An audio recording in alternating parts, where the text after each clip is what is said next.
Hello and welcome to the commerce at home. आज हम लोग पढ़ने वाले हैं इकोनॉमिक्स की सेकेंड वीडियो, जिसमें हम लोग ये पढ़ेंगे central problem of an economy, अर्थव्यवस्था की केंद्रीय समस्याएं। अर्थव्यवस्था की केंद्रीय समस्याएं, जिसमें मेनली हम ये पढ़ने वाले हैं जो तीन समस्याएं मेन होती हैं एक देश में, एक इकोनॉमी में। या सबसे बड़ी प्रॉब्लम, जब कोई आदमी कोई चीज़ प्रोड्यूस करता है, बनाता है, तो वो क्या सोचता है। पहली बात कि क्या बनाएं और कितना बनाएं, what to produce and how much. Hindi वाले देखिए, कौन सी वस्तु का उत्पादन किया जाए और कितनी मात्रा में, मतलब कौन सा सामान बनेगा और कितनी मात्रा में बनेगा। तो देखिएगा, जो प्रोड्यूस होता है गुड्स, वो गुड्स दो तरह के होते हैं। वो दो तरह के गुड्स कौन कौन से हैं? पहला है रॉ मटेरियल, कच्चा माल। हिंदी में क्या बोलते हैं? कच्चा माल। फिनिश्ड गुड्स, तैयार माल। मतलब अब समझिएगा, एक एग्जांपल देते हैं।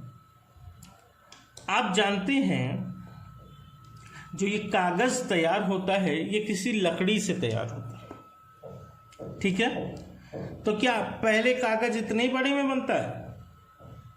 नहीं, पहले उस उड़ की कटिंग होती है, उसको तोड़ मरोड़ के रेशे रेशे अलग कर दिए जाते हैं। रेशा अलग अलग करने के बाद, कई प्रोसेस से गुजरने के बाद पेपर तैयार होता है। अब पेपर इस रूप में तो ऐसे तैयार नहीं होता, इतनी कटिंग में। वो तैयार होता है बड़े बड़े थान टाइप में। जैसे कि थान होती है कपड़े की, बहुत बड़े बड़े साइज की होती है, उसमें से कटिंग करी जाती है, ठीक है। तो ठीक उसी तरह पेपर भी तैयार किया जाता है, बाद में इसमें कटिंग की जाती है। या फिर एक और एग्जांपल ले लेते हैं गेहूं का।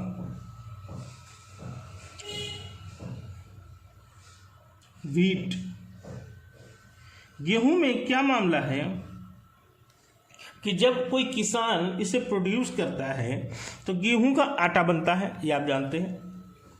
आटा दो इस्तेमाल में किया जा सकता है। आटे की तुरंत रोटी बना के खाई भी जा सकती है, और आटे को फिर से प्रोसेस करके बिस्कुट वगैरह बनवा के किसी कंपनी में, अगर किसी चीज़ पे फिर से दोबारा कुछ प्रोसेस किया जाएगा तो वो माल कहलाएगा रॉ मटेरियल। जैसे कि ये पेन कैसे बनी होगी?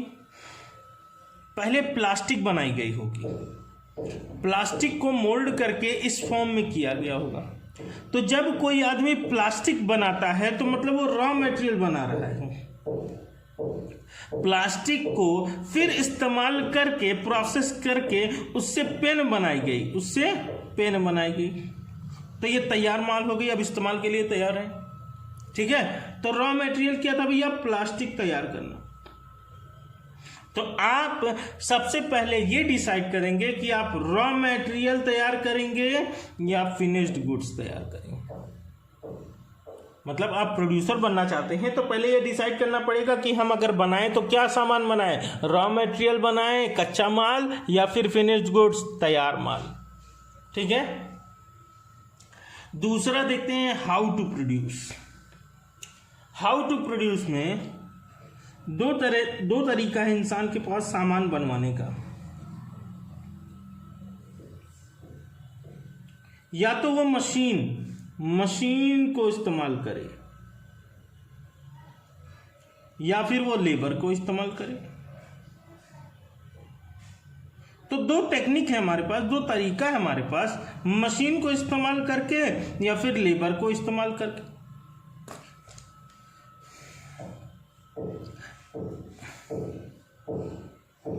इसको बोलते हैं कैपिटल इंक्लूसिव टेक्निक।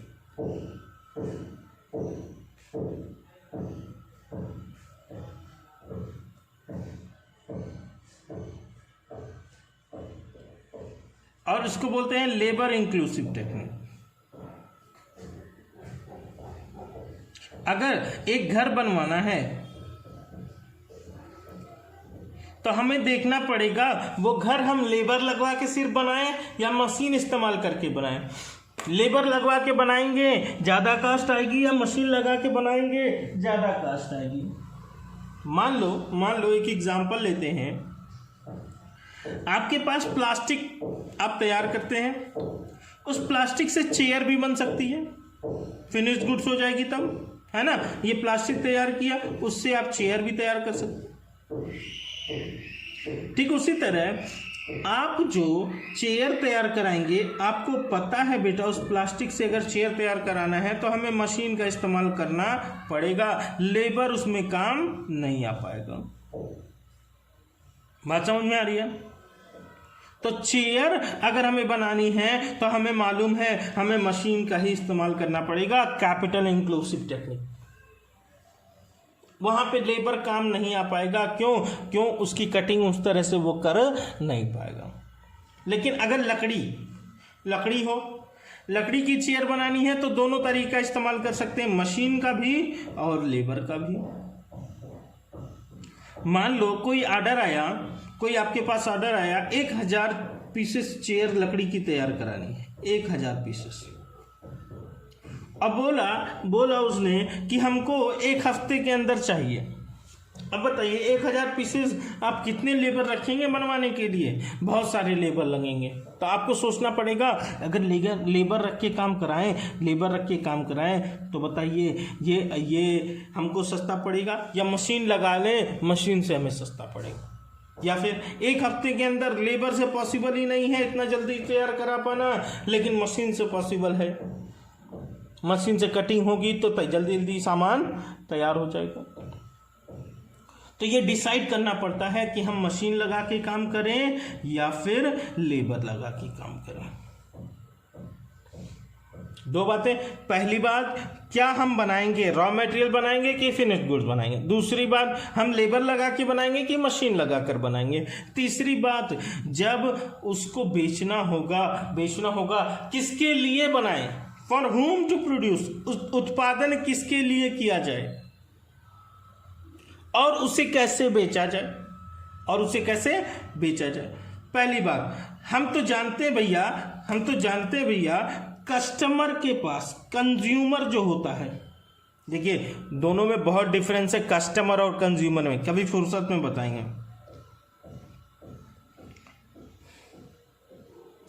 हमें सामान कंज्यूमर तक पहुंचाना होता है और हम हैं प्रोड्यूसर। हम क्या भैया? प्रोड्यूसर। हमारे पास 2 ऑप्शन है। हमने सामान बनाया और हम ही ले जाकर बेच दें। ये हो जाता है पर्सनल डिस्ट्रीब्यूशन।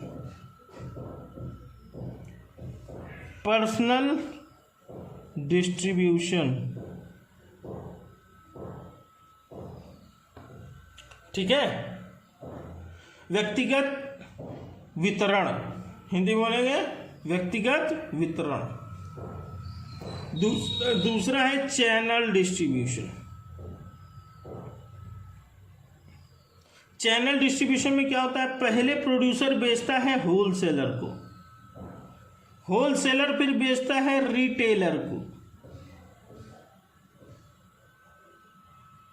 और रिटेलर फिर बेचता है किसको? कंज्यूमर को। ये कुछ ऐसा नहीं है, याद आ रहा होगा आपको 11th में मैंने एक बिजनेस स्टडीज में आपको पढ़ाया था,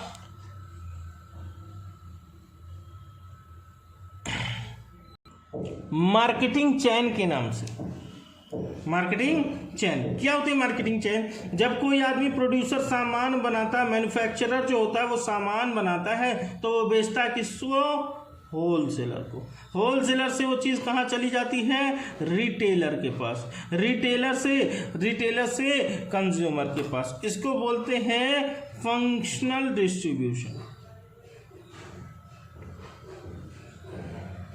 मार्केटिंग जो चेन होती है उसको बोलते हैं फंक्शनल डिस्ट्रीब्यूशन। तो भैया हम जो सामान बना रहे हो किसके लिए बना रहे हैं? कंज्यूमर के लिए बना रहे हैं। दूसरी बात, उसको बेचेंगे कैसे? या तो खुद ही ले जाकर बेच दे, या तो होलसेलर और रिटेलर की इंटरमीडियरीज उनको बोलते हैं प्रोड्यूसर से कंज्यूमर के बीच में दो लोग आते हैं, होलसेलर और रिटेलर, इनको बोलते हैं इंटरमीडियरीज।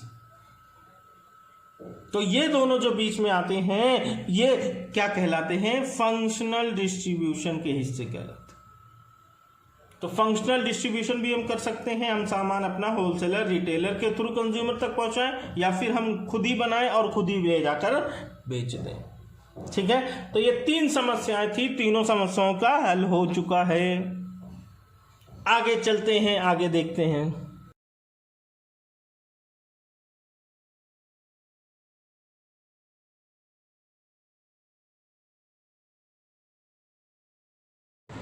देखिए बेटा, अगर आप लोग को अभी तक वीडियो सारी समझ में आ रही हैं, पसंद आ रही हैं, तो आप दूसरों तक शेयर ज़रूर करिए। उससे क्या होगा कि मेरी थोड़ी हेल्प हो जाएगी, मैं कुछ करना चाहता हूँ आप लोगों के लिए। तो जितना आप लोग सपोर्ट करते रहेंगे और शेयर करते रहेंगे उतना मुझे सपोर्ट मिलता रहेगा, है ना। तो आप लोग बस शेयर किया करिए, पसंद आए वीडियो तो लाइक किया करिए, और लोगों से बोलिए सब्सक्राइब कर लें ताकि वो भी आसानी से पढ़ाई कर सकें। Okay, good luck. आगे आए तो हम देखते हैं क्या लिखा हुआ है, नेचर ऑफ इकोनॉमिक्स, अर्थशास्त्र की प्रकृति। कैसी प्रकृति है भैया? ये साइंस भी है और आर्ट भी है, साइंस भी है और आर्ट भी है। तो भैया पहले देखते हैं कि क्यों साइंस है ये क्यों विज्ञान है, क्यों विज्ञान है, पहले ये देख लीजिए। फिर देखेंगे कि भैया कला क्यों है, आर्ट क्यों है। ठीक है, The study of economics has become so thoroughly systematized that is entitled to be called science। मतलब क्या है, एक बार हिंदी वाला भी पढ़ दें फिर मतलब दोनों का। अर्थशास्त्र का अध्ययन इतना सुव्यवस्थित हो गया है कि इसे विज्ञान कहा जाने का अधिकार प्राप्त है। सुव्यवस्थित मतलब होता है कोई प्रिंसिपल का इस्तेमाल करके, कुछ नियम कानून, कुछ रूल रेगुलेशन, कुछ गाइडलाइन को फॉलो करते हुए काम करना। सिस्टमेटिक मतलब सिस्टम में लाकर एक तरीके से काम किया जाता है। इकोनॉमिक्स में कुछ रूल रेगुलेशंस हैं, कुछ नियम हैं, उसका इस्तेमाल किया जाता है, इसलिए ये क्या है भैया, साइंस। अच्छा, आर्ट क्यों है? इकोनॉमिक्स इज एन आर्ट, ये कला क्यों है? तो देखते हैं भैया कला क्यों है।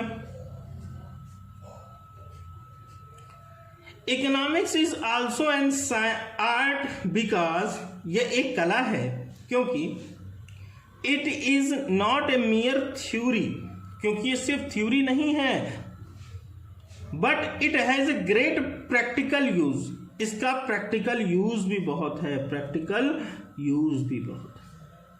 ये सिर्फ एक थ्योरी नहीं है, मियर थ्योरी, केवल, मियर मतलब होता है केवल, ये केवल थ्योरी नहीं है बल्कि इसका बहुत ज़्यादा प्रैक्टिकल यूज, डेली लाइफ में इसका इस्तेमाल भी बहुत होता है। It helps us in solving many practical problem of the day. Thus economics is both science and art, science and art. तो कह रहा है अर्थशास्त्र एक कला भी है क्योंकि यह केवल एक सिद्धांत नहीं बल्कि इसका एक महान व्यवहारिक उपयोग है, इसका एक महान व्यवहारिक उपयोग है। यह हमें दिन के कई व्यवहारिक समस्याओं को हल करने में मदद करता है। इस प्रकार अर्थशास्त्र विज्ञान एवं कला दोनों। देखो साइंस क्या होता है, जब कोई नियम इस्तेमाल किया जाए, कोई प्रिंसिपल इस्तेमाल किया जाए तो उसको सिस्टमेटिक बोलते हैं, इसलिए उसको साइंस बोला जाता है। बट उसको पूरा करने के लिए कुछ आदमियों की स्किल की ज़रूरत पड़ती है, उस स्किल को इस्तेमाल किया जाता है इसमें, इसलिए इकोनॉमिक्स क्या है, आर्ट भी है, कला भी है। ठीक है, आप स्क्रीनशॉट ले लीजिए और लिख लीजिए। आगे चलते हैं, मुझे उम्मीद है आप लोग स्क्रीनशॉट ले चुके होंगे। पिछले आपने स्क्रीनशॉट नहीं लिया तो बैक करके पहले उसका भी स्क्रीनशॉट ले लीजिए। अभी आप सुन लीजिए पूरा, फिर उसके बाद लास्ट में आप स्क्रीनशॉट से अपना लिख लीजिएगा। ठीक है, यहाँ पे मैं नोट्स भी प्रोवाइड कर रहा हूँ इसलिए ताकि आपको हिंदी मीडियम हो चाहे इंग्लिश मीडियम हो कोई दिक्कत ना आए। आगे चलते हैं आखिरी बात पे इस वीडियो की। Economics is both positive and normative science. मतलब साइंस तो है इकोनॉमिक्स लेकिन दोनों तरह की साइंस है, पॉजिटिव भी और नॉर्मेटिव भी। अर्थशास्त्र एक सकारात्मक एवं मानक विज्ञान दोनों है। क्या कहना चाह रहा है? अर्थशास्त्र एक सकारात्मक एवं मानक विज्ञान दोनों है, क्योंकि यह न केवल हमें यह बताता है कि कुछ चीजें क्यों होती हैं, बल्कि यह भी बताता है कि क्या सही है। मतलब वो सिर्फ ये नहीं बताता है कि क्या होना चाहिए, या उसके साथ साथ ये भी बताता है कि क्या है। ठीक है। अर्थशास्त्र एग्जाम्पल दिया हुआ है कि अर्थशास्त्र न केवल धन के असमान उदाहरण में एक बात लिखी हुई है, अर्थशास्त्र न केवल धन के असमान वितरण के कारणों की व्याख्या करता है, बल्कि यह भी कहता है कि यह अच्छा है या बुरा। आपको पता है, आपको ये मालूम है कि भैया जो सोसाइटी है उस सोसाइटी में अमीर और गरीब दोनों हैं। किसी के पास बहुत पैसा है, किसी के पास इतना भी पैसा नहीं कि वो खा सके कुछ खाना ही। तो ये असमान वितरण है, अनइक्वल। ठीक है। तो कह रहा है कि ये अच्छा है या बुरा, ये भी हमें इकोनॉमिक्स बताता है, और ये भी बता रहा है कि समाज में असमान वितरण है वेल्थ का। देखते हैं, economics is both positive and normative science because it is not merely tells us why certain thing happens. कह रहा है कि ये हमें सिर्फ ये नहीं बताता है कि कोई चीज क्यों होती है, but it also says whether it is the right thing to happen. बल्कि ये भी बताता है कि क्या सही है, क्या सही है, क्या होना चाहिए। For example, economics explain not only the causes of unequal distribution of wealth. हमें इकोनॉमिक्स सिर्फ यही नहीं बता रहा है कि समाज में असमान वितरण है, कोई अमीर है कोई गरीब है, बट लेकिन ये भी बताता है, it also says whether this is good और बैड। ये भी बता रहा है कि ये अच्छी बात है या बुरी बात है। मान लो पॉजिटिव साइंस का मतलब होता है व्हाट इज। पॉजिटिव साइंस इसलिए है क्योंकि ये बताता है कि क्या है, व्हाट इज। नॉर्मेटिव साइंस इसलिए है ये क्योंकि ये बताता है what ought to be, what ought to be, क्या है और क्या होना चाहिए। पॉजिटिव साइंस इसलिए क्योंकि ये बताता है क्या है, और नॉर्मेटिव साइंस इसलिए क्योंकि ये बताता है कि क्या होना चाहिए। ठीक है। तो आप इतनी बातें लिख लीजिए और स्क्रीनशॉट ले लीजिए। मेरे हिसाब से आपके सामने स्क्रीन पे सारी बातें लिखी हुई हैं, ये लीजिए। आप पहले यहाँ से स्क्रीनशॉट ले लीजिए, फिर उसके बाद यहाँ से। ठीक है, चलते हैं आगे। आप लोग वीडियो पॉज करके लिख लीजिएगा। Good luck.